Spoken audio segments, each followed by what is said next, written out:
Edward, I know that we haven't spoken in a few years. I need your help. I have a daughter. Her name is Rowan. She has been missing for 2 weeks now. I fear she is in danger, so now I turn to you. Be careful and believe nothing that you see or hear. Lost your bearings? Oh, hey. Sorry, snuck up on me there. Wicker Man returns. Who's the Wicker Man? I'm gonna search every inch of this town.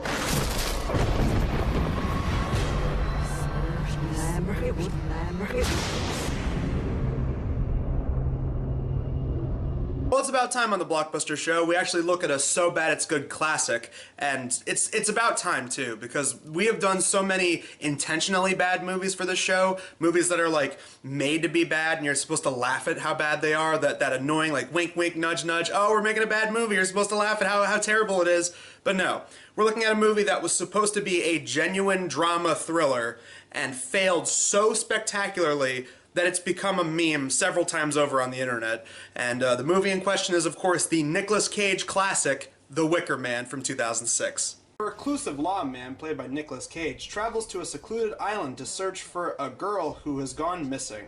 Once there, he discovers sinister forces at work among the island's secretive residents, including strange sexual rituals, a harvest festival, and possible human sacrifice. For some quick backstory, yes, this was a remake of a 70s British movie starring Edward Woodward, and basically it's the same premise, except there were a few things that were changed from that movie to this one. The cult in this movie is founded by like honey, and I think in the original it was founded by like apple groves or something like that. It was definitely not honey in the original movie, which they shifted gears and changed for this one. But basically the plot is essentially the same. It's about a cop who is lured into this small little island town and has to find out where this missing girl is, and gradually it comes out that the little island town is actually a death cult that lures people out there and then sacrifices them in this giant man made of wicker, and then they set him on fire. And that sacrifice allegedly helps bring in crops in the original, and in this one it brings like in their honey supply. It's a whole thing. I've seen the original movie a couple of times, not as much as this one, because this one is just so bad it's hilarious, and you have to watch this movie several times to really get the true unintentional comedy that comes with it. But I've seen the original movie a fair amount of times. It's definitely a product of the 70s. It's very trippy, it's very out there.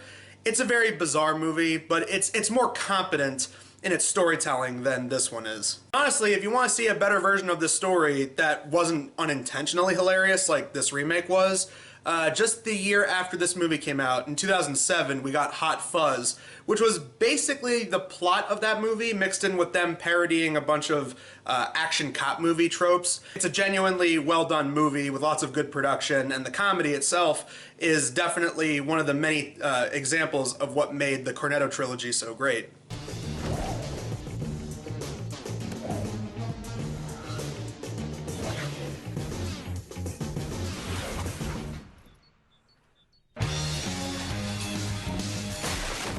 Even Edward Woodward from the original Wicker Man shows up in that movie. Oh, God, no. No, dear God! We're not going to talk about those movies. We're going to talk about the Nicolas Cage one and what makes it just so entertainingly bad. So the movie begins with Nicolas Cage, who is a cop, and he has grief because he was doing a speeding ticket job. He pulled over some woman, he was going to give her a speeding ticket, and then he turns around for a couple seconds, a semi-truck smashes into the car, and the car catches on fire, and there's a little girl in the back seat. He tries to rescue the little girl, and then it jumps forward to later, and he has a lot of grief, and he's taking time off work. And then he gets a letter saying that he needs to go investigate a missing child in Summersisle, and the letter was sent to him by his ex-wife. And the little girl may have a connection to him, like it might be his daughter, maybe it's not. That's a whole subplot in the movie. And as the story goes, he goes to Summersisle, which is this little island community, and it's one of those places where everybody knows everybody, and they don't even try to be subtle with the whole cultish overtones. Like in the original movie, they tried to build up to that, and they tried to make it that, oh, the place is nice and friendly at first. Again, just like in Hot Fuzz, when they parodied that story, it was, oh, it's all nice and friendly, and everyone, coexists together, and what have you. And then this one, they don't even try to make it subtle with how creepy this place is. I mean, everyone just stares at him crooked the second he uses a mug to crush a bee because he has a bee allergy. And that comes back into play later. The extended version, because for some reason they cut out the legendary not the bees scene for the theatrical cut. I don't know why that is. And so from there, Nicolas Cage has 3 hours to try and find this little girl, and he just does a bunch of like running around, getting into fights with people, Nicolas Cage scream acting like you'd come to expect. Lots of really weird hallucination sequences, and some of them are so bizarrely edited that it feels like something out of a spoof movie. Like the scene where he imagines that there's a little girl on a boat, and then a semi-truck comes and hits her. It looks like something out of a Scary Movie. That's not her daughter, though. There's a lot of memorable scenes, like How to Get Burned. How to get burned? How to get burned? How to get burned? How to get burned? I don't know! And the scene where the little girls say phallic symbol. Phallic symbol, phallic symbol. The scene where Nicolas Cage gets into a fight with the overweight bar maiden and the two creepy twin ladies. I like to call them the Doublemint twins. There's the scene where Nicolas Cage has the hallucination and he thinks that the girl is drowning, and then he like wakes up and he like looks around, and then it does this big zoom out shot and he's holding the corpse of the little girl, and then oh, that was a hallucination too.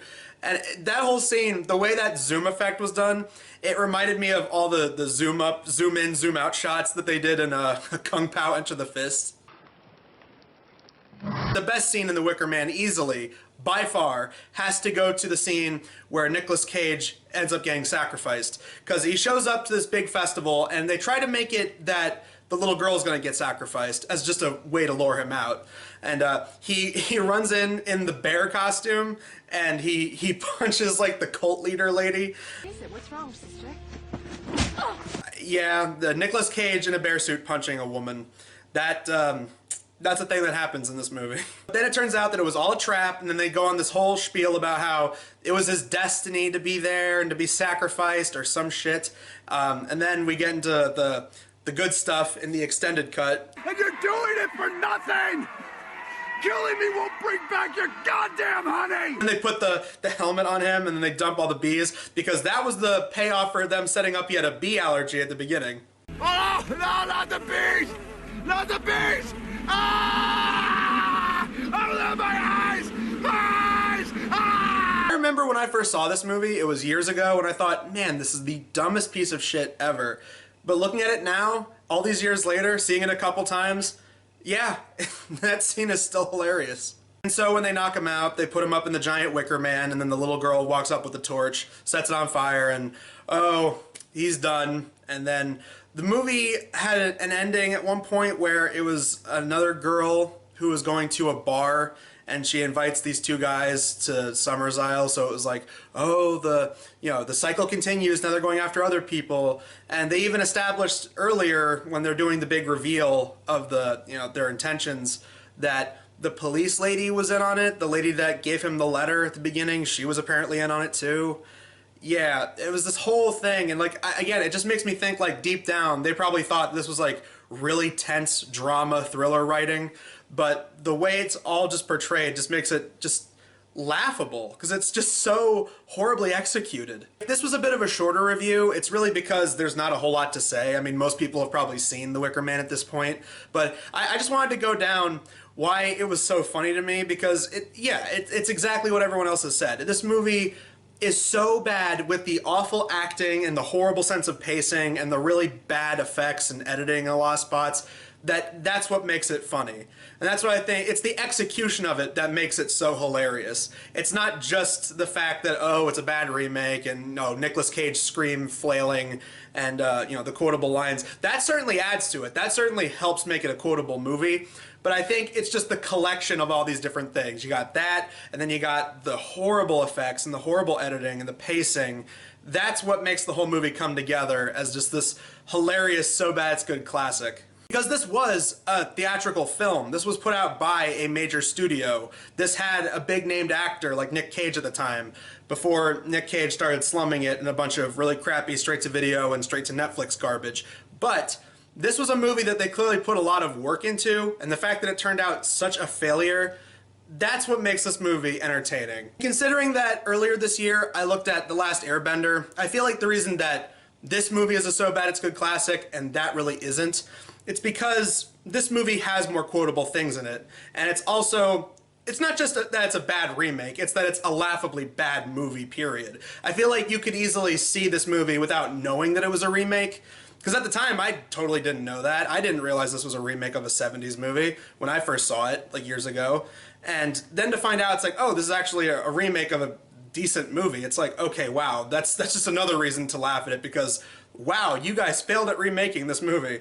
But then you look at Last Airbender where it's like, okay, yeah, you got terrible acting, you got terrible effect work, you got terrible writing and just terrible direction from everybody all around, and then just the ultimate smack in the face is that, okay, now you're just shitting on a great fucking TV show. So it's like, okay, yeah, screw that movie. But this movie, it's like I said, you don't have to see the original Wicker Man to find this movie hilariously bad. So yeah, final thoughts on Wicker Man. If you want a genuine movie, watch the original, or at least watch Hot Fuzz if you want a movie that pretty much captures the story while also having a comedic slant to it. But if you want to see a movie that was such a big budget failure that has a lot of memorable scenes in it, then yes, definitely check out this one. This is definitely a good example of a movie that had lots of budget behind it. It was put out by a major studio, had recognizable actors, and just turned out like one of the most hilariously bad pieces of shit that you will ever see. So yeah, that does it for the Blockbuster videos for this month. Next time we're going to be doing 2 reviews, and I'm going to try and do another Adam looks at bad media reviews video, like I did last year with the Adam rates bad movie reviews video. But I'm going to try and do something different. I'm going to try and either watch like video reviews that people have done on YouTube. It's also not going to be delegated to just bad movie reviews. It's also going to be like bad video game reviews as well, so that way we kind of mix things up. If you have any suggestions, feel free to let me know which ones you want me to do. If there are some like legendary bad video game reviews or legendarily bad movie reviews on YouTube that have like really bad jokes or really bad points that you want me to watch and, you know, respond to, definitely feel free to recommend them in the comments. But until then, guys, I'm Adam Sykes of The Blockbuster Show, and we will see you guys in the next video. Not the bees! No! Oh, my eyes! Ah! I couldn't think of a more horrible job if I wanted to. And you have to do it. You have to, or I'll fire you. Do you understand?